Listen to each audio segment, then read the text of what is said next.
Hai teman-teman, kembali lagi bersama saya David Cahyadi dan hari ini saya ingin bicara mengenai delegasi ya. Delegasi itu apa sih? Nah, delegasi itu kan kita sering baca ya kalau misalnya delegasi pemerintah Indonesia, kunjungan ke Amerika dan sebagainya macamnya. Nah, apa itu sih delegasi? Delegasi itu berarti Anda mendelegasikan sebuah tugas kepada seseorang, kepada bawahan Anda, kepada misalkan teman Anda atau gimana. Ya, itu secara basic aja.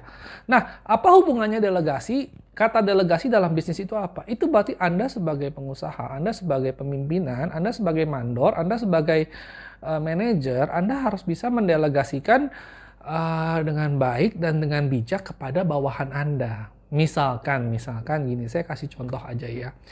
Kalau Anda buka toko, ya kan? Anda buka toko, Anda harus mendelegasikan. Misalnya pegawai Anda sudah kerja 5 tahun, dia harus misalnya buka pintu siapa, terus ngitung stok siapa, ngitung stok opnam siapa, terus nanti yang ngurus pembukuan siapa, itu Anda harus delegasikan. Kadang-kadang kenapa? Kita mendelegasikan itu bukan berarti karena kita nggak bisa. Bukan berarti karena kita males dan bukan berarti karena kita dikit-dikit minta mau suruh orang. Enggak juga. Tapi ingat ya, waktu seseorang itu, saya pernah bikin video tentang opportunity cost ya. Jadi kalau saya di kantor, saya harus menyibukkan diri dengan hal-hal yang sebenarnya bisa saya delegasikan kepada pegawai saya. Itu berarti waktu saya dibuang untuk tidak bisa melakukan hal yang lain. Misalnya ya. Ada banyak tugas di kantor itu yang sebenarnya antara penting nggak penting untuk dilakukan dan sebaiknya itu saya bisa delegasikan ke staf saya. Misalkan saya punya staf katakanlah namanya Wati aja ya. Wati, tolong kamu hitung ya hari ini yang masuk pegawai ada berapa. Kamu buatkan payroll-nya segala macem. Nah, itu adalah salah satu delegasi. Misalnya ada ya. Kamu hitung ya stok opnam ya. Kalau saya buka minimart misalnya. Kamu hitung ya stok opnam. Coca-Cola kita tinggal berapa, rokok kita tinggal berapa, segala macam tinggal berapa. Nah, hal-hal seperti ini ya tergantung dari bisnis Anda, uniknya itu kan masing-masing bisnis unik. Anda harus belajar untuk bisa mendelegasikan pekerjaan-pekerjaan Anda kepada bawahan Anda supaya waktu Anda itu bisa lebih efisien. Jangan sampai Anda masuk kantor, waktu Anda itu habis untuk ngurusin hal-hal yang sebenarnya bisa didelegasikan. Misalkan nyapu, ngepel, itu kita delegasikan sama office building biasanya. Kenapa? Ya jelas aja gitu kan, kalau saya masuk ke kantor saya harus nyapu, ngepel kan waktu saya udah habis tengah hari. Saya mungkin harus bisa ketemu klien, saya mungkin bisa mikirin hal-hal yang lebih dibutuhkan. Misalkan kalau kamu presiden aja misalnya masuk harus bikin kopi sendiri. Dia kehilangan waktu setengah jam bikin kopi, ngocek kopi. Terus misalnya apa sih, bikin Indomie, makan Indomie sendiri kan. Dia kehilangan waktu yang sangat berharga sekali. Bayangkan setengah jam kan bisa buat rapat satu kali. Ya tentu saja dalam bisnis itu kan nggak semudah itu ya. Ada yang memang pekerjaan yang ya udahlah saya masuk juga anyway kan 2 jam pertama sih saya cuma ngopi, saya cuma baca koran. Jadi saya bikin kopi sendiri pun tidak akan bilang saya kehilangan tender miliaran rupiah, yang nggak juga. Tapi di sisi ekstrimnya berikut juga kalau semua saya kerjain, saya nggak bisa fokus pada hal-hal yang perlu saya fokuskan gitu loh. Saya kehabisan waktu untuk banyak untuk hal-hal yang nggak perlu. Misalkan saya kasih analogi contoh aja ya, satu orang toko ya, apa bosnya tuh selalu nggak percayaan sama orang. Tiap hari harus dia yang hitung, harus dia yang buka pintu, harus dia yang apa, dia yang ngitung, dia yang terima duit. Pokoknya dia nggak percaya sama orang. Jadi kalau nggak ada dia, itu toko tutup. Kalau dia sakit, tokonya nggak buka. Jadi makanya dia sakit-sakit, pakai infus juga masih tetap buka toko. Nah biasanya orang kayak gini mungkin tidak percaya sama orang apa, tapi kasihan juga gitu loh. Kasihan dalam artian apa? Hidupnya itu nggak bisa santai, nggak bisa menikmati uangnya, dan akhirnya juga nggak bisa berkembang juga. Kenapa? Bayangkan ya, kamu semua harus kamu yang jaga sendiri. Bagaimana toko kamu bisa jadi dua? Kamu kan nggak bisa dibelah, betul nggak? Kalau misalkan saya buka toko gitu ya, saya bisa delegasikan, oke ya pagi-pagi kamu, kepercayaan saya kamu jaga buka toko, terus nanti siang kamu laporan sama saya. Bukan berarti saya tidak peduli, bukan berarti saya lepas tangan, tapi saya belajar delegasi. Dalam artian apa? Ya nanti 1 bulan sekali saya cek. Random mungkin bisa saya cek. Mungkin random hari Selasa saya cek, mungkin random juga saya 1 bulan, mungkin cuma 3 kali saya random. Nah biasanya kalau misalkan kamu ngecek itu, kamu nggak usah ngecek semua dari ujung ke ujung, karena kalau kamu ngeceknya dari ujung ke ujung sama juga kamu kerja sendiri. Tapi maksudnya apa? Kita nggak bisa percaya begitu saja sama bawahan. Tapi kita juga nggak bisa nggak percaya sepenuhnya sama bawahan. Jadi kita sebagai bos, sebagai bahkan sebagai manajer, sebagai mandor, kita juga harus bijak. Kita nggak bisa semuanya mau kita kerjain sendiri. Kita juga nggak bisa bilang semuanya kita nggak mau tahu, kita suruh orang aja. Minimal kalau mereka nggak masuk, kita bisa kerjain. Tapi kalau ada mereka, kita nggak perlu kerjain. Dan minimal saya harus tahu, saya harus ngecek, ya kan. Nggak peduli udah 5 tahun tetap berjalan, nggak apa-apa. Tetap harus saya cek. Misalkan sebulan saya cek 2 kali ya. Kalau nggak ada masalah ya sudah. Kalau ada masalah ya baru saya bongkar lebih dalam. Nah, untuk bisa delegasi juga kita harus ada sistem ya. Kita harus ada sistem supaya kita bisa ngecek. Supaya kalau misalkan mau saya cek pembukuannya, saya juga bisa ngecek gitu loh. Jadi jangan pernah mendelegasikan sesuatu tanpa ada sistem yang bisa kita cek dan recheck. Jadi itu bahaya juga. Tapi bukan berarti kita semuanya kita nggak percaya sama orang sampai mau nyetor duit aja, duit nyetor. Bayangkan ya sekarang begini ya, kalau soal duit itu mungkin sensitif. Tapi Anda pikir, biasanya seluruh pegawai itu pasti ada ya. Kalau kan pegawai juga kan ada apa sih? Ada kepercayaannya juga yang sudah di build up selama berapa tahun. Kalau misalkan gaji dia 1 bulan 10 juta, saya kasih dia pegang duit 30 juta.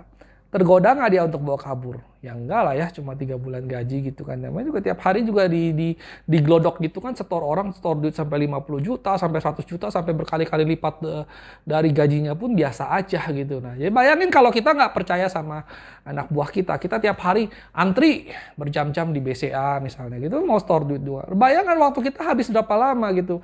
Padahal kalau misalkan dilihat secara resiko, kalaupun dia kabur, 1 hari itu setoran dia bawa kabur, kita masih bisa lapor polisi, ya kan? Kalaupun misalnya sial-sialnya sampai nggak kecari pun, ya udahlah berapa sih kerugiannya gitu loh? Kerugian kita omset 1 hari berapa sih? Biasanya kalau yang toko real, toko yang benar-benar tokonya gitu kan, omset 1 hari kan paling juga berapa sih? Kamu hilang omset 1 hari kan, mau gede, kecil nominalnya namanya orang bisnis 30 hari setelah bertahun-tahun, kamu hilang omset 1 hari kan nggak akan bikin kamu bangkrut kan? Nggak akan bikin kamu kolaps kan. Sedangkan kemungkinan itu terjadi pun sangat kecil sekali gitu kan. Bukan bilang semua orang dikasih duit pasti dibawa kabur. Enggak juga gitu. Saya pegang duit berkali-kali lipat dari gaji saya juga nggak akan kabur. Kalau kabur juga pasti ketangkep kok. Mau kabur kemana gitu kan, betul kan? Nah, jadi kita juga nggak boleh terlalu kecil hati, kita juga nggak boleh terlalu curigaan, kita juga nggak boleh terlalu takutan. Kita juga harus punya wawasan juga lah. Kita juga harus punya apa sih? Udahlah, nggak usah sampai terlalu jelimet ribet lah gitu. Kalau kita bisa delegasikan, kita delegasikan. Nanti kalau misalkan idealnya itu, kalau Anda sudah bisa delegasikan lebih banyak kewajiban Anda bisa misalkan ya paling gampang aja Anda bisa buka toko kedua. Kalau Anda nggak mungkin bisa buka toko kedua, ketiga, keempat, kelima, keenam, ketujuh dan buka cabang di mana-mana kalau Anda nggak belajar ilmu bagaimana cara mendelegasikan. Nah biasanya dalam setiap perusahaan besar, kamu pernah mikir nggak sih kalau misalnya konglomerat yang punya perusahaan sampai ratusan itu, mereka gimana ngeceknya sih? Anda boleh bilang, saya sewa orang, saya piara auditor, saya piara manajer, semua segala macam. Tapi gimana cara ngecek dia?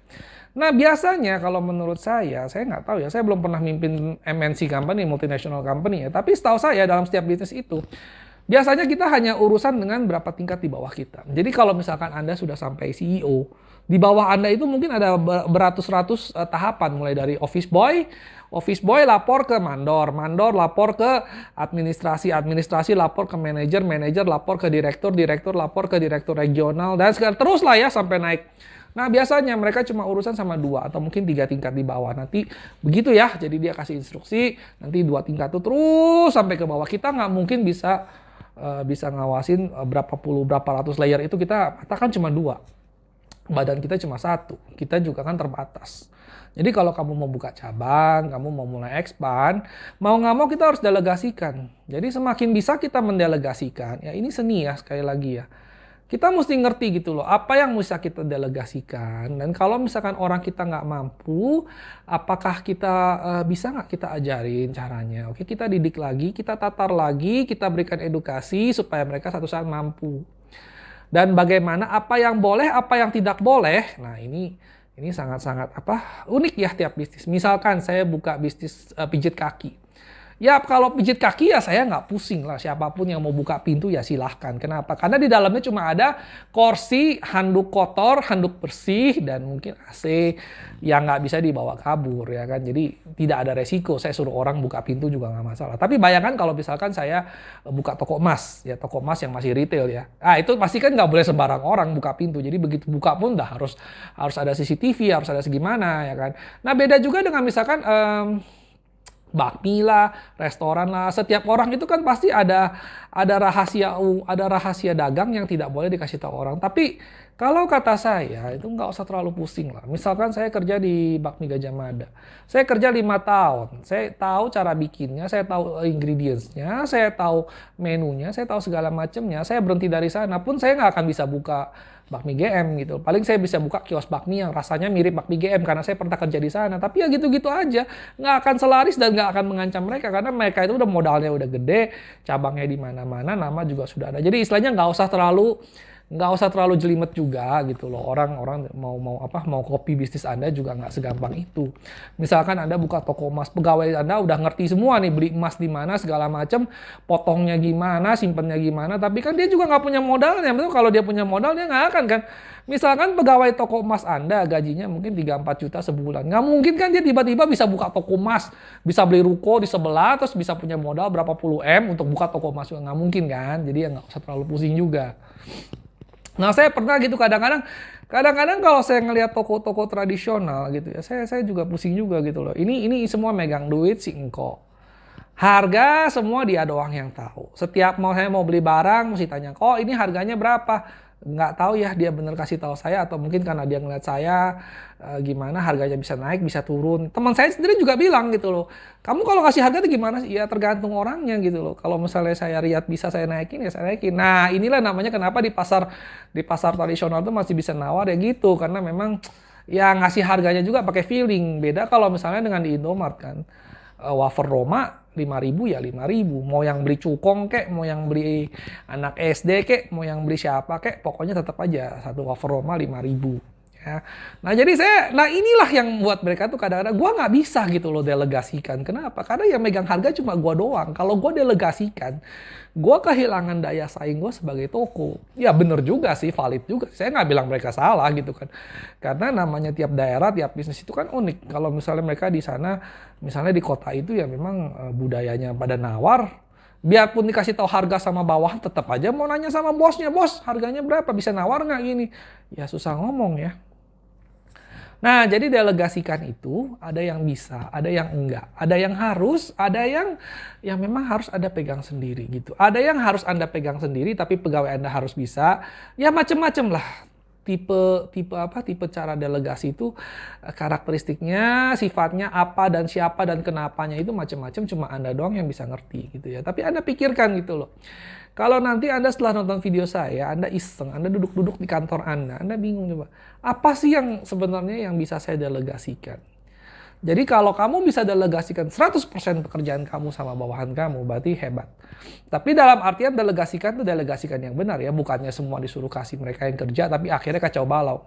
Delegasikan dengan berjalan dengan harmonis. Jadi kamu tuh benar-benar istilahnya cuma datang, cuma ngecek, cuma kasih instruksi segala macam. Apakah kamu menjadi elitis atau males atau gimana? Enggak, jangan mikir begitu juga gitu loh. Karena kalau waktu kamu tidak habis dengan untuk pekerjaan yang sudah bisa didelegasikan, kamu bisa mencurahkan pikiran kamu untuk opportunity baru gitu. Misalkan saya mau buka cabang, saya bisa ketemu klien, saya bisa ketemu itu. Karena menurut saya bisnis itu ya, yang paling penting itu sebagai seorang pengusaha itu kita harus keluar. Kita harus maksudnya keluar mencari peluang, kita harus keluar untuk ketemu klien kita segala macam. Kita jangan ngerem di dalam doang. Di dalam itu harusnya tuh gimana ya maksudnya produksi itu harusnya sebenarnya sudah harus terkendali gitu karena itu our bread and butter. Kalau misalnya kita produksi aja nggak terkendali, kita habis waktu tiap hari ngurusin ngawasin terus betulin, terus tiap hari ada masalah yang kita sendiri yang harus ada saya baru bisa beres, itu kita nggak akan bisa maju gitu loh. Nah, jadi sekian saja. Anda ngerti kan kenapa kita harus delegasikan. Jangan takut untuk mempercayai pegawai Anda gitu loh. Karena jangan bilang, nanti saya ditilep lah, gimana segala macam. Bayangkan gini ya. 85% dari semangka itu tetap lebih baik daripada 100% dari anggur. Maksud saya apa? Kalau misalkan Indomart, saya sebut nama aja ya Indomart ya. Kecolongan pasti ada nggak? Pasti ada. Namanya 1001 macam pegawai, pegawainya sudah ratusan ribu, mungkin jutaan ya di Indonesia ya. Namanya salah hitung, namanya kecurian, namanya kehilangan, namanya memang benar-benar istilahnya customernya juga diam-diam tiba-tiba main ambil terus bawa kabur. Itu pasti ada ya. Namanya saya bukan menuduh ya, tapi namanya kita jualan minimart itu di setiap negara pun ada namanya kecurian, hilaf, alfa, salah kasih kembalian, itu wajar sekali. Tapi kalau misalkan kita sebagai pebisnis, kita sebagai pengusaha tiap hari ngurusin yang pretelan, yang kecil-kecil gitu, sampai kita nggak rela, oh saya takut dicolong nih, harus saya liatin saya gimana. Bayangkan coba kalau Anda buka 2 cabang ya, Anda kecolongan 10.000 setiap hari, tapi Anda punya 2 cabang. Pemasukan Anda jauh lebih besar, betul nggak? Ya kan? Daripada saya bokambuan, kalau kata saya itu bokambuan, istilahnya nggak rela ya dicolongin setiap hari semua saya liatin, saya nggak bisa buka 2 cabang. Akhirnya saya dapatnya full, tapi dapatnya cuma kecil segini. Lebih baik saya dapat semangka, tapi dicolong sebagian ya, daripada saya cuma dapat anggur, tapi saya makan semua. Jadi kita juga harus bijak gitu loh. We have to see the bigger picture. Jadi jangan karena kita mau karena prinsip takut rugi lah, takut ini, kita sampai nggak percaya sama pegawai kita sendiri. Akhirnya kita tiap hari ngurusin hal-hal yang seharusnya tidak kita urusin gitu. Oke, nah sekian saja. Semoga video saya kali ini membantu ya. Kebetulan saya udah punya mic sekarang, jadi saya nggak usah teriak-teriak lagi kayak dulu. Ya, terima kasih udah nonton. Dan kalau misalkan Anda suka, ya silahkan like and subscribe. Masih banyak lagi video-video saya yang kurang lebih seperti ini juga deh. Oke, terima kasih.